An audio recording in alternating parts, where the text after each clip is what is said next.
2020 के दिल्ली दंगे मामले को लेकर सुप्रीम कोर्ट का एक अहम फैसला आया है और उमर खालिद और शर्जील इमाम जो आरोपी हैं उनको ज़मानत देने से सुप्रीम कोर्ट ने इनकार किया है। हालांकि 5 जो आरोपी हैं उनको ज़मानत पर रिहा करने के आदेश दिए हैं, सशर्त ज़मानत दे दी है। लेकिन ये जो फैसला है इसको लेकर जो कानूनी हलका है उसी में मतभेद हैं, यानी जो कानूनी बिरादरी के लोग हैं वो मतभेद रखते हैं। हमारे साथ सुप्रीम कोर्ट के 2 एडवोकेट हैं इस मुद्दे पर, और वरिष्ठ वकील हैं आर.के. सिंह साहब और संजय पाठक साहब, जो इस मुद्दे पर इत्तेफाक नहीं रखते और दोनों का जो कानून है उसको इंटरप्रेट कर रहे हैं अपने फैसले को अपने अपने तरीके से। सबसे पहले हम सिंह साहब के पास चलते हैं। इस फैसले को आप कैसे देखते हैं? उन्होंने कहा है कि यूएपीए के मामला है और इनको लाभ नहीं दिया जा सकता, ना ट्रायल में देरी का और ना ही जीने के अधिकार की निष्पक्ष ट्रायल जल्दी होने की जो बात कर रहे हैं उसका। आशीष जी, बिल्कुल एक बेंच का एक वाजिब फैसला है और बहुत डिटेल में ये फैसला दिया है जज साहब ने, और उस फैसले में लगभग 1-1.25 घंटे तक उन्होंने पूरे फैसले को पढ़ के सुनाया और बिल्कुल स्पष्ट तौर पे ये कहा कि यूएपीए जो एक्ट है वो एक स्पेशल एक्ट है, ये एक रूटीन क्रिमिनल एक्ट नहीं, जैसे टाडा है, पोटा था और बाकी एक्ट है, पीएमएनएल एक्ट है। तो इसके प्रावधान में बिल्कुल जो लेजिस्लेचर ने बनाया था वो स्ट्रिंजेंट बनाया था, क्योंकि इसके अंदर जो शेड्यूल ऑफ ऑफेंसेस आते हैं वो इतने डीएस्टेबलाइजिंग ऑफेंसेस हैं जिसमें आपके भारत की संप्रभुता, टेरिटोरियल इंटीग्रिटी, ये सारी चीज़ें खतरे में आ जाती है। और इससे रिलेटेड जो भी ऑफेंस होते हैं वो राष्ट्रद्रोह के कैटेगरी में आते हैं। तो राष्ट्रद्रोह कोई छोटा मोटा अपराध नहीं होता है। इसके लिए कोई जजेस ने ये भी कहा है कि कृत्य करने की आवश्यकता नहीं, एक्ट इज़ नॉट सफिशिएंट। विचारों में भी अगर तो ऐसे विचारों में भी अगर कहीं राष्ट्रद्रोह की बात होती है तो वो भी एक इस ऑफेंस के तहत आता है। तो आप ये मान रहे हैं कि जो सुप्रीम कोर्ट कह रहा है कि 5 साल से वो जेल में हैं, ट्रायल स्पीडी नहीं हो रहा है, ये जो मौलिक अधिकार हैं जो सुप्रीम कोर्ट कह रहा है वो यहाँ लागू नहीं होते यूएपीए के मामले में? मौलिक अधिकार कभी भी एब्सोल्यूट नहीं हो सकते हैं। मौलिक अधिकार कभी भी इतने बड़े नहीं हो सकते हैं कि राष्ट्र की संप्रभुता के ऊपर चले जाएं। जी पाठक जी, इससे इत्तेफाक नहीं रखते शायद? देखिए, इस मुद्दे पर एक गंभीर समस्या मुझे दिखाई देती है। हमारे देश में संविधान सर्वोच्च है और संविधान के दायरे में ही सारे एक्ट यानी विधायक कानून बनते हैं और उन कानूनों में उनकी व्याख्या हमेशा संविधान के मुताबिक होनी चाहिए। तो जो यूएपीए के प्राविधान को लेकर माननीय न्यायालय ने कहा है कि इसके प्रावधान हैं और हमारे ऊपर बाध्यकारी हैं, उसके पहले संविधान बाध्यकारी है। और राइट टू स्पीडी ट्रायल यानी त्वरित न्याय पाने का अधिकार संविधान के अनुच्छेद 21 का भाग है और किसी भी हालत में संविधान का अनुच्छेद 21 किसी भी कानून पर भारी पड़ेगा। यहाँ पर ये दोनों अभियुक्त पिछले 5 साल से ज़्यादा समय से जेल में हैं। ट्रायल अभी शुरू नहीं हुआ है और ट्रायल कराने की जिम्मेदारी किसकी है? ट्रायल कराने की जिम्मेदारी स्टेट की है।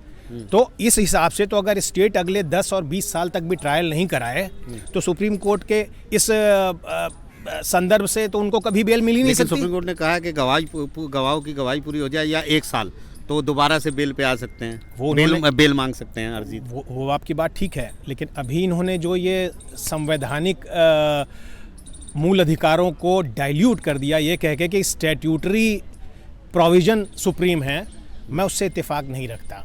दूसरी चीज़, जैसा अभी मेरे मित्र ने कहा, राष्ट्रद्रोह नाम का कोई अपराध नहीं होता। जो भी अपराध है उसको राजद्रोह का अपराध कहा जाता है और उसमें भी आईपीसी के अंदर जो राजद्रोह की धारा है उस पे ऑलरेडी स्टे कर रखा है। दोबारा आ गया, लेकिन हाँ, दोबारा आ गया है, लेकिन उसको स्टे कर रखा है और उसकी संवैधानिकता अभी भी प्रश्न में है। जी। तो इस तरह से इन अभियुक्तों को आप 5 साल तक रखने के बावजूद और उनको आप कहें कि यूएपीए सुप्रीम है या कोई भी कितना भी बड़ा हो और कितना भी गंभीर अपराध हो और उसकी गंभीर धाराएं बनती हैं, उचित हैं, होना चाहिए।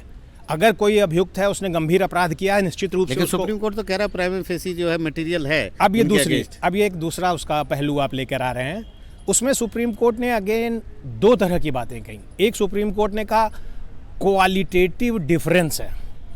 अब ये क्वालिटेटिव डिफरेंस की जो नई थियोरी आई है इसको समझने और एक्सपेंड करके बाकी केस में अप्लाई करने में बड़ी समस्याएं आने वाली हैं। दूसरी चीज़ सुप्रीम कोर्ट ने कहा फॉर्मेटिव रोल।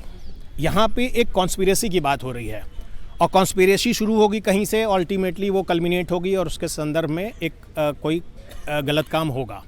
फॉर्मेटिव रोल का क्या मतलब है? कोई आदमी हो सकता है फॉर्मेटिव रोल में हो और आगे उससे अपने को डिसोसिएट कर ले, और हो सकता है जो आदमी एक्चुअली करे वो ज़्यादा गंभीर कृत्य कर रहा हो बजाय फॉर्मेटिव रोल के। तो पाठक जी जो कह रहे हैं सिंह साहब, उसका मतलब क्या ये मायने रखे जाए कि कल को जैसे लाल किला पे ब्लास्ट हुआ, ब्लास्ट करने वालों को आपने पकड़ा, 5 साल अगर ट्रायल नहीं हुआ तो उनको भी इस आधार पर राहत जीने के अधिकार और स्पीडी ट्रायल का लाभ दिया जाए? ये जीने के अधिकार को अगर हम ऐसे समझने की कोशिश करें, अगर एक इंसान किसी ऑफेंस में पुलिस उसको इन्वेस्टिगेट कर रही है और जेल के अंदर है, तो प्रमा फेसाई एक परसेप्शन बनता है कि ये वो काम किया है। बिल्कुल जो क्रिमिनल जूरिस्प्रूडेंस है वो कहता है कि अनलेस एंड अनटिल आपका अपराध पूरा प्रूव ना हो जाए आप इनोसेंट हैं। लेकिन जब हम बार बार ये इस बात को कह रहे हैं, जजेस ने भी इस बात को दोहराया है कि जब स्पेशल एक्ट के तहत कोई इंक्वायरी होती है या कोई प्रोसिक्यूशन चलता है तो उसको देखने का नज़रिया भी स्पेशल होना चाहिए, है ना। वो रूटीन नहीं है। लेजिस्लेटिव इंटेंट इसीलिए इस कैटेगरी ऑफ ऑफेंसेस को एक अलग कैटेगरी में इसलिए रखा गया कि जब आप इसको इन्वेस्टिगेट करें तो उस समय पर्सनल लिबर्टी जो है स्टेट के सिक्योरिटी और सोसाइटी के सिक्योरिटी को कभी भी सबवर्जेंट नहीं होना चाहिए। और वैसे सिचुएशन में अगर वो इंसान जेल में है तो उसके पास मौका है, वो ड्यू कोर्स में अपने आप को निर्दोष प्रूफ कर सकता है। और जुडिशरी ने कभी ट्रायल को मना नहीं किया है, और ट्रायल सिर्फ एक क्वेश्चन पर डिपेंड नहीं करता है, बहुत सारे ऐसे फैक्ट्स हैं। हाई कोर्ट ने कहा भी था कि खुद इन लोगों ने ट्रायल को देरी कराई है। यही मैं कहने वाला था अभी कि ये ऑब्जर्वेशन भी आया है हाई कोर्ट के जजमेंट में कि हाई कोर्ट ने कि ये जो एक्यूज्ड हैं इन लोगों ने भी बहुत सारे ऐसे काम किए जिससे जो ट्रायल है डिले हुआ है। तो ये कहना है कि स्टेट ट्रायल को डिले करा रहा है, दैट इज अननेसेसरली ब्लेमिंग। एक और बड़ी चीज़ है, हमने देखा जैसे कुछ दिन पहले ही जो न्यूयॉर्क के सिटी मेयर बने ममदानी साहब, उनकी एक चिट्ठी जेल में खालिद के पास पहुंची, बहुत वायरल भी हुई। उसका कुछ असर यहाँ पर पड़ा होगा?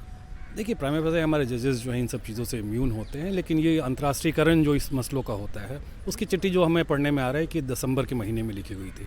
ये शेयर कोइंसिडेंस नहीं हो सकता है कि जजमेंट रिजर्व है, जजमेंट आने के 2 दिन के पहले एक चिट्ठी दी जाती है और ये मसले का अंतर्राष्ट्रीयकरण किया जा रहा है। तो अगर आप इस मसले का अंतर्राष्ट्रीयकरण कर रहे हैं तो ये एक देश के आंतरिक विषय में हस्तक्षेप है जिससे बचना चाहिए था। तो साफ तौर पर लेकिन पाठक जी शायद इससे भी इत्तेफाक आप नहीं रखते? नहीं, देखिए सुप्रीम कोर्ट के जज किसी के पत्र से और किसी राजनयिक के किसी स्टेटमेंट से प्रभावित नहीं होते। यहाँ मैं अपने मित्र से सहमत हूँ, लेकिन जहाँ तक इस तरह के मुद्दों, जहाँ मानवाधिकार की बात आती है, मानवाधिकार उल्लंघन की बात आती है, वहाँ पर ये बहुत आम बात है कि विभिन्न देशों में, हमारे देश से तमाम लोगों ऐसे विदेशों में घटनाक्रम हो रहा है, चाहे बांग्लादेश में हो रहा हो या म्यांमार में हुआ हो जब आन सांग सू की के साथ हो रहा था, या इवन दक्षिण अफ्रीका में एक समय था नेल्सन मंडेला की स्थिति थी। तो ऐसा नहीं है, ये तो सामान्य बात है कि लोग अपनी जानकारी के हिसाब से फ्रीडम ऑफ एक्सप्रेशन इस्तेमाल करके अपनी राय रख सकते हैं,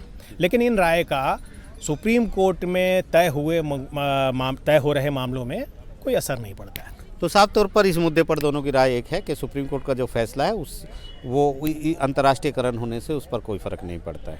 नई दिल्ली से आशीष भार्गव, NDTV इंडिया।